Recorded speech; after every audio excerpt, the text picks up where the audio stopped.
আসসালামু আলাইকুম। আমি মম হালিমা। সবাই কেমন আছেন? আলহামদুলিল্লাহ, আমরাও ভালো আছি। আজকে ব্লগটা স্টার্ট করতে একটু লেট হয়েছিল। হয়ে গেছে। 10টা 10:30 বেজে গেছিলো। তো আজকে হচ্ছে রান্না করব কাঁঠালের বিচি ভর্তা, শাক ভাজি, আলু দিয়ে আর ডাল। তো এখানে শাক ভাজিটা বসিয়ে দিব আলু দিয়ে। প্রথমে তেল দিয়ে পেঁয়াজ মরিচ দিয়ে নাড়াচাড়া করে নেব। পেঁয়াজটা একটু লাল লাল হয়ে গেলে কিছুক্ষণ পর আলুটাও দিয়ে দিব। এখানে একটু নাড়াচাড়া করে নিয়েছিলাম। এই তো তারপর একটু লবণ দিয়ে দিলাম। এই তো আলুটাও দিয়ে দিচ্ছি। আলুটা একটু নাড়াচাড়া করে একটু সিদ্ধ হওয়ার পর শাকটা দেব। ওইটাকে ঢাকনা দিয়ে ডেকে তারপরে হচ্ছে আরেক চুলায় কাঁঠালের বিচিটাও ভেজে নেব ভর্তা করার জন্য। এই তো হাঁড়ি বসিয়ে তারপরে কাঁঠালের বিচিটাও দিয়ে দিলাম। এটাকে ভালো করে নেড়েচেড়ে নিতে হবে। আলুটা অর্ধেক সিদ্ধ হয়ে গেছে।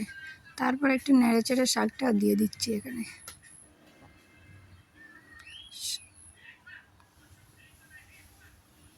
তারপরে কাঁঠালের বিচিটা এখানে সিদ্ধ হয়ে গেছে। এটাকে নামিয়ে তারপরে এটাকেও চিলে নিব।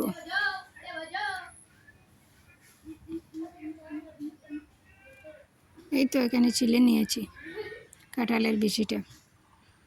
তারপরে এই তো বাটাতেও বেটে নেব। মিহি করে বাটতে হবে। তারপরে একটু আরেক চুলায় তাও বসিয়ে দিলাম। এখানে হলুদ দিয়ে আর পেঁয়াজ দিয়ে দিলাম। এই তো আমার ডালটা হয়ে গেছে। এখন বাগার দিয়ে নেব রসুন কুচি দিয়ে। ডালটা এখানে দিয়ে দিচ্ছি। তারপর একটা টমেটো দিয়ে দিলাম, একটু টক টক ভাব আসবে। এই তো কাঁচামরিচ দিয়ে আমার ডালটাও রেডি হয়ে গেছে। ডালের বিচিটা এখানে ভর্তা করে নেব। পেঁয়াজ মরিচ শুকনো মরিচ দিয়ে দিচ্ছি।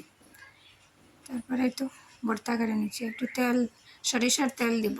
সরিষার তেল দিলে একটু স্মেলটা ভালো আসে, খেতেও ভালো লাগে। এই তো সবটা রেডি হয়ে গেছে। তারপরে বাইগনা আর ছেলেকে খাইয়ে দিব। এই যে আমার বাইগনাটা দেখছেন, জন্য না অনেক মায়া হয়। ওর বাবা নেই, গত 5 মাস আগে ওর বাবা মারা গেছেন। সবাই সবাই ওর জন্য দোয়া করবেন যেন ও ভালো মানুষ হয়ে ওঠে। তারপরে এই তো ওদেরকে খাইয়ে দিচ্ছি। তো আজকের ভিডিওটা এখানে শেষ করলাম। ভালো লাগলে একটা লাইক করবেন। ভিডিও দেখতে চাইলে আমার চ্যানেলটাকে সাবস্ক্রাইব করে রাখতে পারেন। আল্লাহ হাফিজ। আসসালামু আলাইকুম।